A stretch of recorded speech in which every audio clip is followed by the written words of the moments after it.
Hi everyone, Beth here. I just wanted to let you know that the Design Dialogues podcast is going on a little summer break. We are taking the next few weeks off to recoup, recover, refresh, and just enjoy this really festive time with family and friends, and getting ready to come back in 2025 with some amazing guests, and we've got some really exciting things planned for the podcast that I will be sharing with you in the new year. We have some really great episodes for you guys to revisit over the next few weeks. We've had so many new listeners join the podcast in the last 12 months that I know some of you will be hearing these for the first time. And for those of you who might have already heard these episodes, I know you were going to get even more out of them than you did the first time. I really wanted to take this opportunity to thank everyone for their amazing support of the podcast this year. It has grown in ways that I could never have imagined back at the start of this year. We have had some truly amazing guests on the podcast. We have more listeners and downloads than I could have possibly imagined. And on top of that, we have had our first 2 live events. So 2024 has been just a phenomenal year, and I can't thank you all enough for your support. So I'm really looking forward to seeing you all back here again in 2025. We have got, as I said, some really exciting things planned for the podcast. There'll be more live events, and I'm just really looking forward to continuing the conversation with you. As always, if you want to book in for a health check or take our courses, you can do that online, and that will set you up for 2025. But over the next few weeks, I really hope you enjoy the episodes that we have put in for our summer break. And I hope you all have a wonderful holiday season, and you take the time with your friends and family and relax. We were always kind of trained to style a house to feel like the owner just stepped out and the reader could just step in. And I think that's definitely how I've continued to approach just sort of dressing the home for the owners in the first place, and then kind of the styling of it. So I would just say pay for them, as much as you can afford for a good photographer, and kind of look at the magazines and look at who the photographers are. And Hi, I'm Beth Beesky, the founder of More Time to Design and your host of the Design Dialogues podcast. I've been a designer for the last 12 years and I've run my own studio for 5, and I know how hard it is to run a successful business. You not only need to be great at designing, but you need to be great at all the other things as well. I created More Time to Design, a software platform to help designers run efficient studios, and I've created the Design Dialogue podcast to help us all learn together. Each week, we will meet professionals who are at the top of their game doing things that help us run our studios. We'll have conversations with social media managers, interior design mentors, copywriters, stylists, photographers, suppliers, and also designers who have been in the game for a long time and who have such a wealth of knowledge to share. I hope that each week you feel inspired and informed at the end of each of our design dialogues. So join me for the Design Dialogue podcast. Welcome to episode 19 of the Design Dialogues podcast. This week I am talking with Kate Nixon. Kate is a designer, stylist and editor with both her interior studio and her beautiful homewares boutique, showcasing her iconic and classic style. This episode is the first in a 2-part series. The second episode, which will come out next week, is with Adam Jones from Quercus & Co. Kate and Adam have just released their collaboration of fabrics and wallpapers, and I loved hearing the 2 narratives about the process and how they work together. This dialogue with Kate is filled with so much, from her perspective of running a design studio and the systems she has in place to do this, and the different challenges she has faced in the business. Kate also shares her insights from working as the interiors editor at House and Garden magazine. on what to think about when you are approaching a magazine with a project. Kate was such a delight to chat to. As you will hear at the start, we bonded over our rather chaotic mornings thanks to our kids, and how Kate's well-laid plans of recording the episode from a nice quiet space were waylaid, and so she comes to you today from her car. I think that says so much about Kate and how she just rolls with the punches and keeps going. Both crucial things to be successful in business. If you haven't already seen the beautiful collaboration from Kate and Adam, please do go and check it out on the socials or in the flesh at the Elliott Clark showrooms around Australia. As always, if you are enjoying the podcast, I would love for you to leave a review. Reviews are one of the best ways for people to find the podcast. If you are unsure of how to leave a review, I will put in the show notes some simple instructions to follow. I really do appreciate you taking the time to leave a review. Now, I really hope you enjoy my dialogue with Kate Nixon. Hi everyone, and welcome to this week's episode of the Design Dialogues. And this week I am joined by Kate Nixon. How are you, Kate? I'm very well, thank you, Beth. How are you? Good. So I love to start each episode by finding out what people can see out their window today. Well, as we've just discussed, I've been running late from a meeting and I'm sitting in my car parked on the side of New South Head Road, talking to you today. So not very inspiring, sorry, but it's a beautiful day, sunshine and trees, and yeah.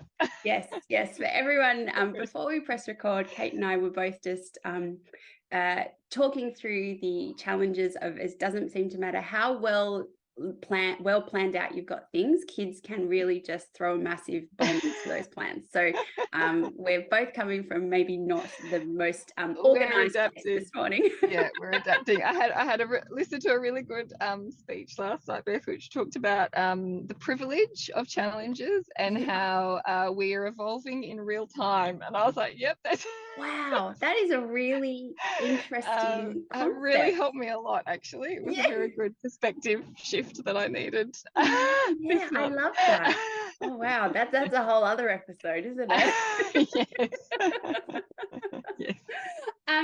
So for anyone who doesn't know, I would love to hear about your business and how you've got into where you are today, because you are just not an interior design studio. You have a whole other part to your business. So tell us a little bit about how you've gotten where you are today.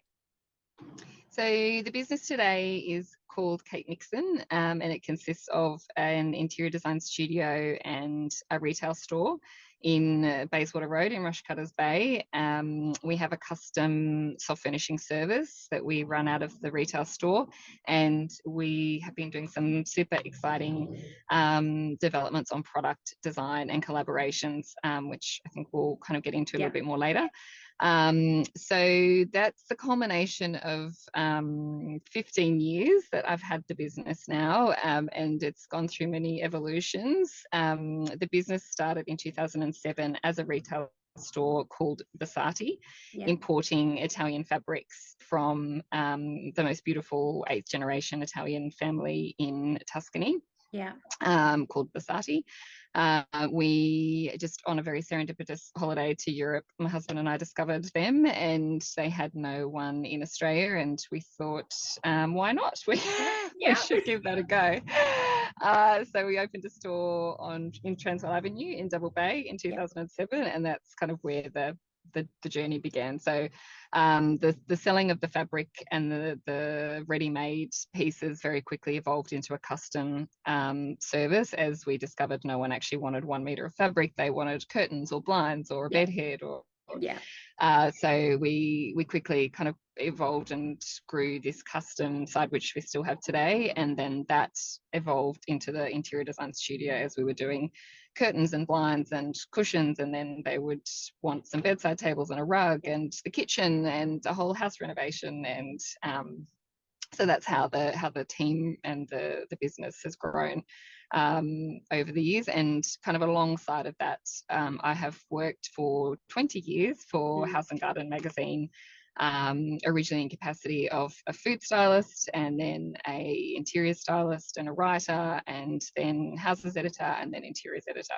Yeah. So that's been, and that was also a very serendipitous beginning. I moved down to Sydney in 2005 after 2004 after getting married to my husband. I was in Queensland. I'm a Queenslander originally, and he was my flying instructor. Is how we met, and he taught me how to fly. And he moved down to Sydney. We got married. I moved down to Sydney, and one of his co-pilots was married to the then deputy editor of House and Garden, Maya Collette. They came to our house for drinks. She liked how I had done the food and asked would I be interested in some food styling, and yes,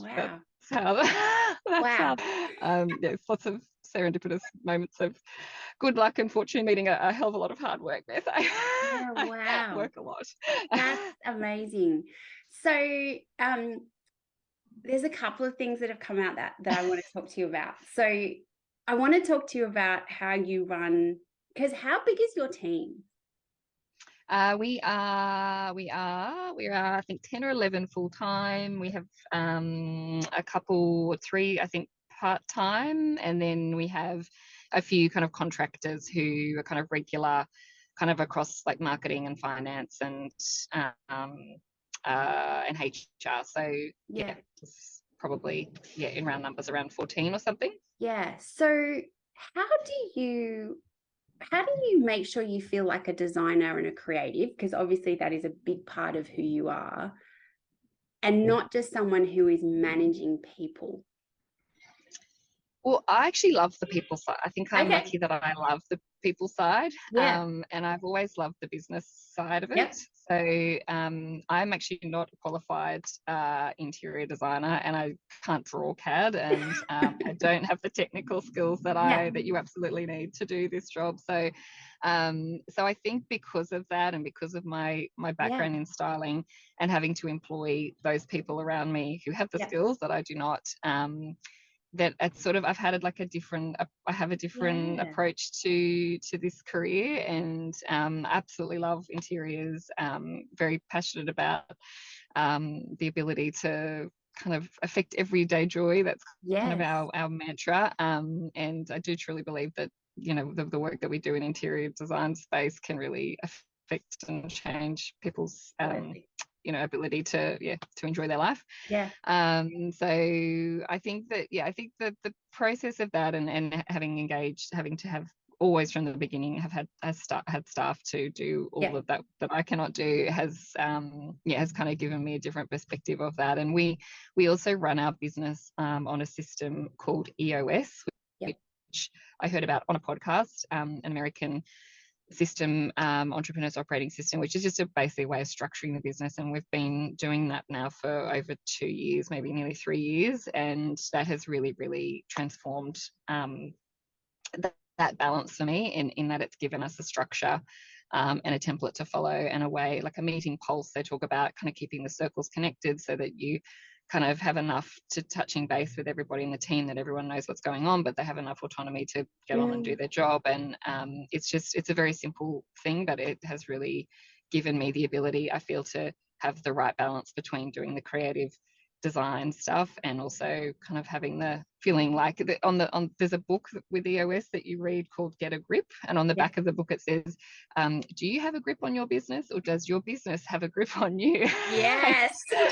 And I was like, oh, when I read that, nodding my head. And I feel like that's what's really changed. And I do feel like I, you know, as best I can, I feel like we do have a grip on the business now. We do understand what's going on. The team, it's an open book policy. The team is very connected to the goals and the visions and the numbers, and it's pretty cool. It's awesome to have everybody kind of rowing in the same direction, and talking about right people and right seats, and that's awesome. all the fundamentals because I can imagine like that.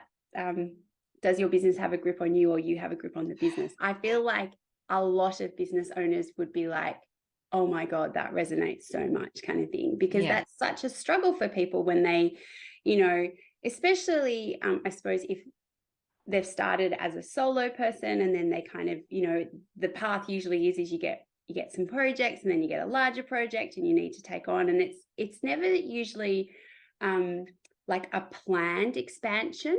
It's more, you know, Yes. like as the work flows. But I suppose for you, it's been a little bit more opposite, because you kind of are stepping back a little bit and kind of do have that bird's eye view, because you have had to outsource the kind of technical side from day one.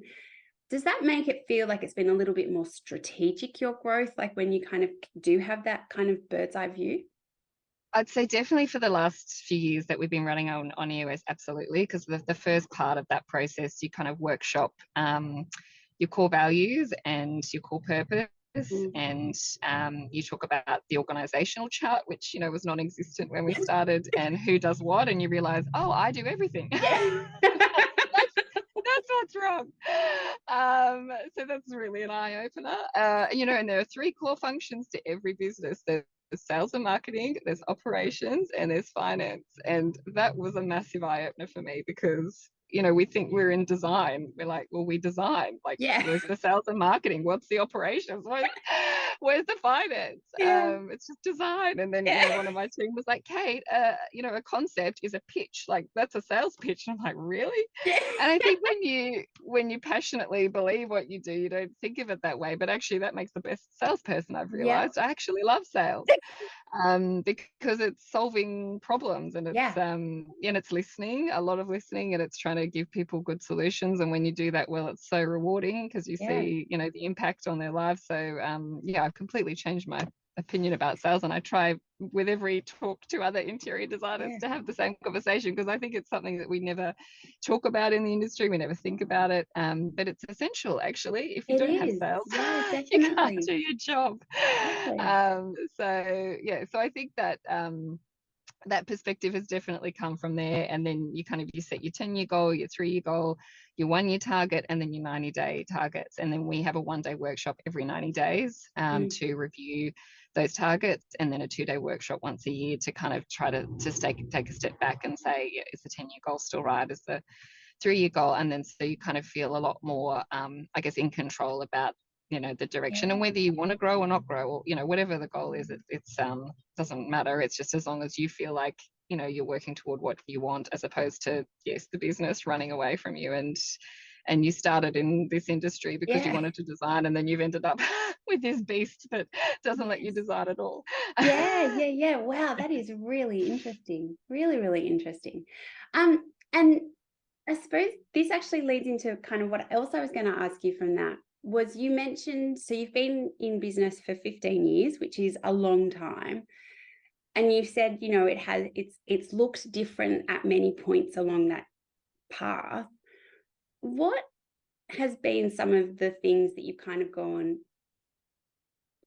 I hate the word learnings, but I'm going to use it, like, as you've got to a point where the business has changed and you've kind of gone, oh, we're at this junction, and I'm assuming it's maybe past the point, or, you know, maybe it's like, oh, it's hard to identify when you're in it. But what have been some of those things that have made you go, this is not working, we need to change, and we need to look at different things? Like, I suppose the point when you said, you know, people don't want a meter of fabric, they want a curtain. That would be one of those things. Has a lot of it been like the business just hasn't been there, or it's been you've wanted to do something different, like you've kind of felt like you've gone down a path and you're like, I don't actually like doing this, like I don't want to do it anymore, I want to do something else? Like, how have you, I suppose, identified those points in your path when you've gone, this is not working, we need to change? I think it's always, I mean, I'm a big, I'll give anything a try, and I won't give up until like completely forced to. So I think a lot of that comes from that. It's just pushing on doors, you know, and some open and some don't. And so I think a lot of that, and I do remember in the early day, I think like after year 1, you know, the business lost money for 3 years, and my husband was, you know, after about 6 months of that, when are you going to call this? You know, this isn't working. And I was like, well, I haven't tried everything yet. You know, I'm happy to call it. I don't want to flog a dead horse. Like but I won't give up till I've tried everything, and I still have this long list of things that we haven't tried yet. So so as it kind of, every year it got better and it got better and got better, which was enough encouragement for me to go, well, it's not going backwards, we're going forwards. So we just keep trying, and it's just our accountant always used to say kind of the rocket ship's on track to the moon, like 1% of the journey, or not even, like it's constantly course correcting, and that's life. You constantly course correct. So it's sort of and that's the cathartic part of the EOS, is that every week you have these departmental meetings and you flush out the issues. You spend 60 minutes of a 90-minute meeting resolving issues. Yeah, wow. And so it's like, what are the issues? What are the issues? What are the issues? And because the issues are inevitably the opportunities. So it's, invoicing's taking too long. Why is it taking too long? Can we be smarter? Is there something we need to fix in the process? Is there something? So it's just whatever. I think it's just been a constant effort to improve, I think, has kind of led us to where we are, and confronting issues all the time, so that we can try to always make things better. And I suppose that's something that I think is kind of, I suppose, the nutshell, isn't it? It is confronting issues and fixing them, not turning a blind eye to them and going, oh, they'll sort themselves out, because they never do, and they just get worse. Which is easier said than done, of course, Beth, but it's the goal. And I think as long as I think, we can always do better, but it's a nice way to approach life, I think, and business, for sure, and clients. And one of our core values is don't be afraid. So very much about, if you see something, or you think something, like, don't sit and tell us about it 3 months later. Like, speak up. And the same with the clients. This is your home. If you don't love something, please don't feel intimidated to say yes to us. This is your home. Speak up. We're here for you. And and kind of just always trying to deliver better, more value. Kind of how can we do a better job for the clients and for our team and our suppliers. And that's really awesome. So one of the other things I'd love to kind of get your thoughts on is, so you've obviously got a wealth of knowledge in regards to magazines, and for designers, having their projects published in a magazine is kind of like a pinnacle of, acknowledgement, and it's quite often, on the top of the list for designers to get to. But that's getting harder and harder to achieve these days. There's less magazines. You really have to have the funds to be able to photograph them well to get into the magazines. What would be, and also I think, social media is such a love-hate relationship for so many designers and all of that kind of stuff.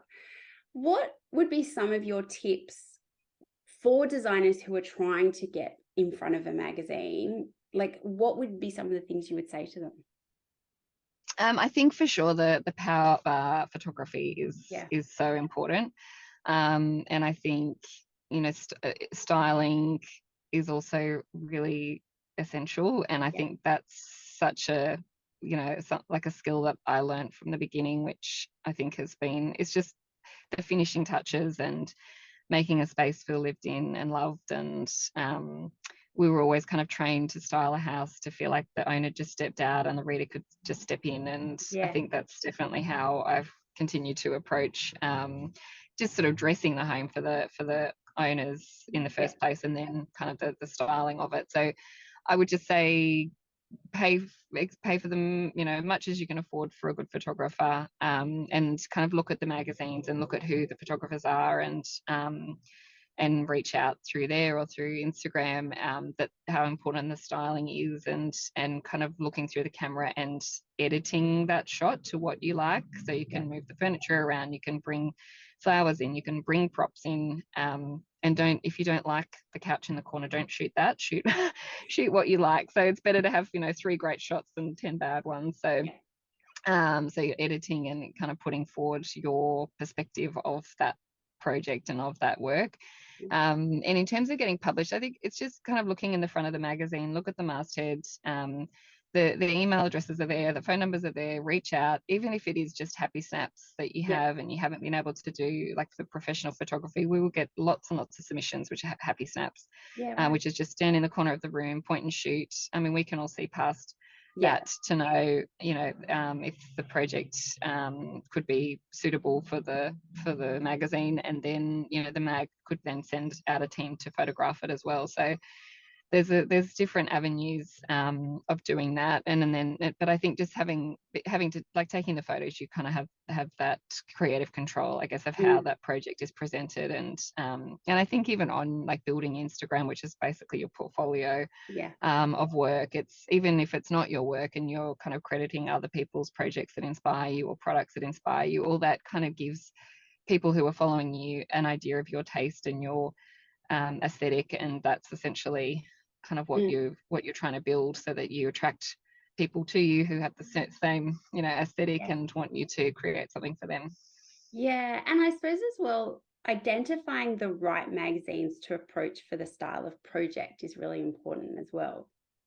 Because they do, there's definitely more kind of architectural magazines and more decorative magazines. So I think you can tell, looking through whatever your favorite mags are is probably a good place to start. But I think it's just, don't be afraid to send your work out, and give a bit of a backstory like there's always a story with a house feature. So also a few points about when it was built. Is it a reno or a new build? Is there an interesting kind of backstory to it? And just those sort of dot points in the imagery, and keep trying, don't give up. I was going to say, I think, the most important part is to just keep going. Like, it might be a no the first time, but just, they need to fill the pages of the magazine. So and the no is not ever, or not, like, it's so, there could be so many reasons for the no. It could be, we have 50 houses on file right now and we just can't run anymore. It could be the next 3 issues are all renos and that one's a new build. It could be, we need one from New South Wales this month and yours is from WA. There could be just so many other reasons behind that, to just never feel disheartened by that, and just keep trying.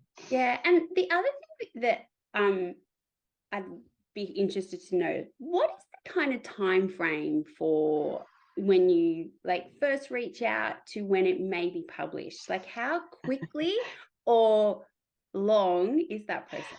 That's a great question, Beth. That could just really be as long as a piece of string, because if that's the right project that just landed and there's a potential cover in there, it could be whipped in like 3 weeks. Or they could just be sitting around for like 2 years sometimes, waiting for the right place to run it. I think that happens less these days because the mags are running more houses. But it's such a difficult, and it was a very difficult thing to manage from inside, as an editor, as a house's editor. I think it's a very tough job for all the magazine editors, because it's just, there's so many shifting factors that affect it. Well, size could change, and then all of a sudden one that was going to run gets dropped, or something else comes in and there's an advertising thing connected and now it has to run and this one gets dropped, and there's just so many other factors that affect when it's going to run, that it's very hard to communicate, and to the poor designers who just can't wait for it to run. And we can't wait either, but it's because you kind of have to sit on those images for who knows how long. It is yes, the tricky part of publishing. So tell me a little bit about the product side of your business. So it obviously started with this beautiful Italian fabric, and it has grown into a lot more than that. How do you decide which products to bring into the business, and do you find inspiration? Like, how does that side of the business work? So I think the product has very much come from it's a really nice circle of life with the studio and the product and the store, because we find things for a project that we want to put in the store, or that we find things for the store that we want to put in a project. So it's like a moving warehouse, a pretty warehouse of products that's open to the public. So that works really nicely in the business kind of, as a whole. But we often trying to design things. That's kind of where the kind of product collection designs have started coming from, because we always trying to do something different in the projects, and can't find something ready-made, and designing furniture or lighting or fabric or whatever we're kind of trying to create for the studio projects, which will then kind of often lead into a product that we sell into the store. Is that how the collaboration with Adam at Quercus & Co came about? Were you wanting a specific wallpaper design for a project, and then that led into a much bigger collaboration? It was actually just through one of our consultants who works with us on licensing, who kind of put us together more so. But we have used Adam's wallpaper in projects before, and I knew of him for a long time through the magazine world as well, using his product in photo shoots. So it was just like a super, again, sort of serendipitous connection that worked out really beautifully for both of us. Yeah, and so tell me a little bit about that collection. What was the inspiration behind the design? So when we met with Adam and we talked about what was possible in terms of kind of his creative process and their manufacturing process, and kind of what we kind of looked at our interiors and what we kind of love in terms of colours and tones and textures. And I had this collection of images and shells and seaweed and like kind of all these like things that I've just, not with anything in mind, but I've always kind of just collected and been drawn to, and kind of went through that with him, and he was like, oh, that's amazing, we could do this and this. So it was sort of this like nature essentially inspired collection, but really exploring textures with markings. Like, he's such an amazing creative artist, and his process is so intricate. Like, when you kind of see the designs and see how they're made and understand the workings of it, it's super cool. He's very clever with these individual markings and charcoal and painting and drawing, and it's so it was kind of really about trying to explore texture and that kind of tactile feeling within a printed product. And the designs are sort of reflective of kind of all these natural materials that that kind of I'd collected and we've gone through together. And the one design, I don't know if he mentioned it to you, but it was the floral. But I know that was kind of everything went very kind of easily, and this one particular one, I really kind of had this picture in my mind of what it should be, and it was kind of the one that took us a while to get there, but it's so nostalgic to me because my grandmas were both big gardeners, and I just really wanted to create like a floral that wasn't floral, more foliagey, and that one was kind of like, I think in the end we've called it smoke bush, but for a while it was called Grandma's Garden. I think it will always be that for me. That kind of, I guess, just wanting to capture, like, we're so inspired in our interiors by nature and the tones and the textures, and it is a very kind of muted palette which Adam does so beautifully anyway. I think this is actually more colour for him than what he normally does, but it's still, no primary colours to be seen here. But they all kind of work so beautifully together, and so beautifully with other textures and fabrics. We kind of always like to mix velvets and linens and leathers and all those kind of natural weaves together, and I think that the collection sits beautifully with those things as well as with each other. Yeah. Oh, beautiful. And because it was really interesting when I was talking to Adam about how it's one of the first times he's really kind of collaborated with someone on the designs. Normally it's very much him in his head and it's a process kind of thing. And I found it really interesting, that combination of creatives and pushing people and making people look at things in different ways. And it sounds like the floral one really was the one that kind of made him flip things around. So good things come when pressure is applied. Yeah. So Well, he was so open to the collaboration as well. I think that's why it's been so successful. I think for the both of us, it was no ego and just very much about making something beautiful together. And he was just so like, what, let's try this, and what about this, and are you happy with that? Or I could do this, I could like take it a bit further. And even the photography process, because he photographed all the styled shots, so that was kind of also for me, that's like I've always got that in the end of my mind, and I think that was also a really cool process to do together, for him to kind of then see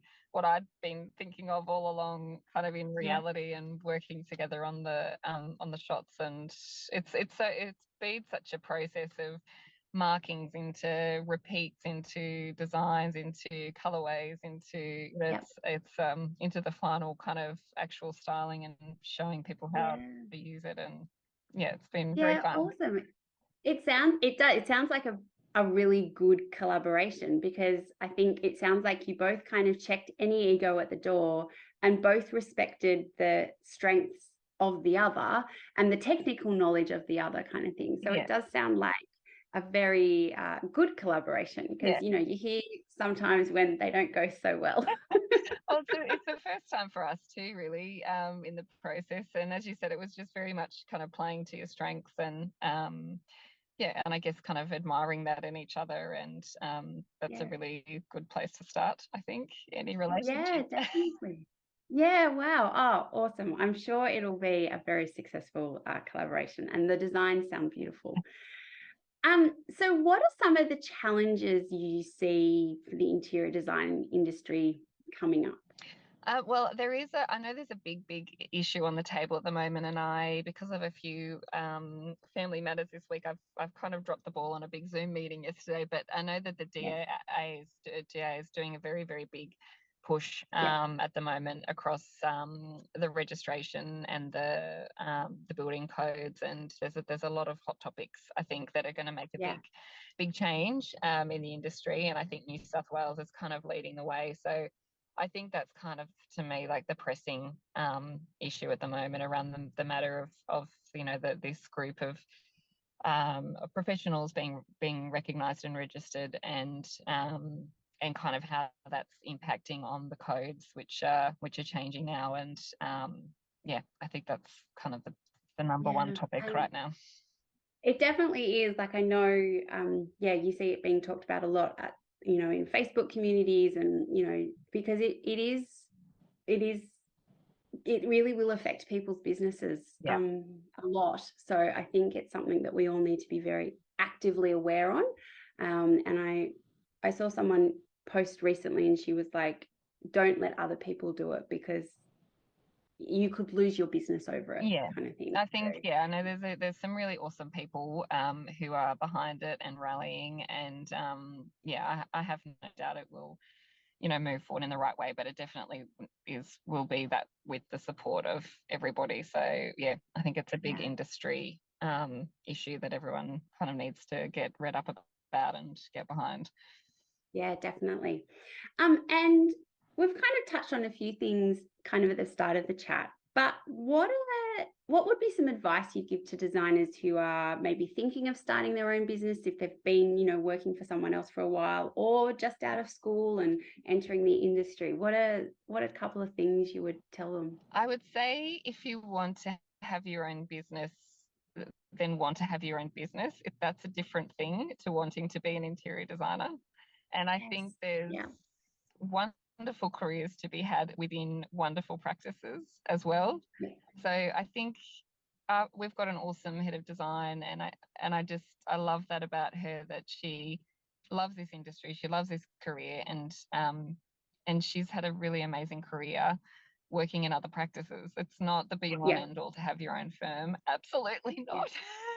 There's a lot of ups and downs to that. It's wonderful if that's what you want, and you can embrace the challenges and look at them as a privilege, and have that, go on that journey. It's awesome if that's what you want. So I think it's just really important to look at what you love to do. Look at 10 years ahead and think, where would I like to be? What would I like to be doing? If you think you would like to have your own practice, what is it about that dream that you love? If the dream is to be designing houses and doing the work, then probably don't. Like, if you have your own business, you won't be doing it 100% of the time, guaranteed. So yeah, I think it's just kind of really looking at your strengths, as we said, play to your strengths. And also appreciating, like, it takes a team, and the team is that's the fun part for me. And that's the joy of having your own business, is you get to build the team around you. But it's a team. Everything is, a team effort. So it's kind of thinking about what are my strengths and what are my weaknesses, and filling the gaps around them, because everyone's that's sort of what someone's superpower, and have them that whole right person in the right seat. That's when everyone is living their best life. Yeah, it's when the magic happens, isn't it? Like, I think that's and I've had a couple of guests mention this. It's actually good leadership when you can identify what you are not good at and going, I need someone to fill that gap for me, kind of thing. Absolutely. There's some famous quote from one of the American presidents about knowing, kind of having the humility to know, what you're not good at, and then having the ability to step back and not interfere with the people who you employ around you to do that. So challenges. And what are you looking forward to in your business in the next 12 months? I think the product is, we have some really amazing projects happening as well. The store is super exciting, and custom is growing, and the product collaborations are just super exciting, because I think they take so long. And like a project, we could be on something for 4 years before we get to show everyone what we've been doing. And the product has been very much like that. And we've got a few categories and things we've been working on in the background really hard. And some of that we'll be able to start showing people in the next 12 months. That's super exciting. Awesome. Sounds like a very jam-packed year at Kate Nixon. But I get the sense that you don't have quiet years. I think that's been every year so far. We call it the rocket ship. We joke about from the rocket ship ride. We're all holding on. Definitely strap yourself in when you walk through the door at Kate Nixon. We're never bored, that's for sure. And how can our community reach out, find you, see the beautiful work that you do, and look at some of the beautiful products you have in your store? So our website is katenixon.com, and I will have a new e-com store launching very soon on there as well. And our retail store is in Bayswater Road in Rushcutters Bay. It's absolutely beautiful. It's an old 1800s building that we ripped out and renovated and restored, and it's really, really beautiful. So it's definitely worth a visit. And Instagram, Kate Nixon Official and Kate Nixon Store. Yeah, we're on Pinterest. We're even on TikTok, Beth. Oh, wow. And YouTube, if you can believe. We're embracing. We're trying. You're embracing the social media. I don't know how good it is, but we're having a go. We're doing our best. I love it. Thank you so much, Kate. It has been, I could have talked to you, like, I've got so many little scribbles here that I'm like, so I could definitely talk to you for another hour. But thank you so much, Kate, for joining us. My pleasure, anytime. Thanks so much, Beth. I feel like I have learnt so much from my dialogue with Kate. I hope you found it as insightful as I did. A couple of things that I wanted to highlight. The EOS model that Kate mentioned and uses to run her business is such an interesting model. If you are growing your business, or feel like maybe that quote that we talked about the business having a grip on you, if you feel like that applies to you, it's definitely something to have a look at. There's lots of great kind of concepts to just have a look at and think about, even if you don't go all the way into implementing the model as Kate has. Another thing that I thought was really helpful to hear was when you are submitting projects for a publication to a magazine, don't be discouraged if the answer is a no. There could be so many reasons why the answer is no that has nothing to do with you and your project. You just have to keep going, because one day that no will become a yes. I also think, as Kate mentioned, the issue around registration of interior designers and what that could mean for our industry is so important. It's not a black and white issue, and there are so many implications for so many of us and our studios. If you are not aware of the latest, make sure to check out the DIA website and their socials, as they have a lot of great information on the topic. I hope you enjoyed this dialogue with Kate, and make sure to come back next week to hear from Adam Jones from Quercus & Co. Have a great week, everyone, and I'll see you then. Bye. It is usually around this time of the year that we all start to think about what we are doing in our businesses, and maybe some things we might like to do a little differently. I am sure a lot of you who are listening are currently trying to wrap up projects before the end of the year, and so thinking about a new software platform is at the bottom of the to-do list. However, if you can spare a few minutes, the team and I would love to show you how more time to design can transform your business and mean that 2024 is your best year in business, both from a project perspective, but most importantly, financially. For everyone who books in a demonstration before the end of 2023, we will extend the free trial period so that even if you are madly wrapping up projects, you will still have plenty of time to become familiar with more time to design and be ready to start 2024 with a bang. I will pop the link to book in a demonstration in the show notes. Thank you for listening to this design dialogue. I hope you have found it full of inspiration and helpful information to take into your design studio. If you like the podcast and want to hear more, consider sharing it or writing a review, as it helps us reach more people, and follow us wherever you get your podcasts. If you would like to unlock the power of effortless studio management and elevate your design business to new heights, please follow the links in our show notes to see how more time to design can help you build a better business. Have a great week, and I will see you for our next design dialogue.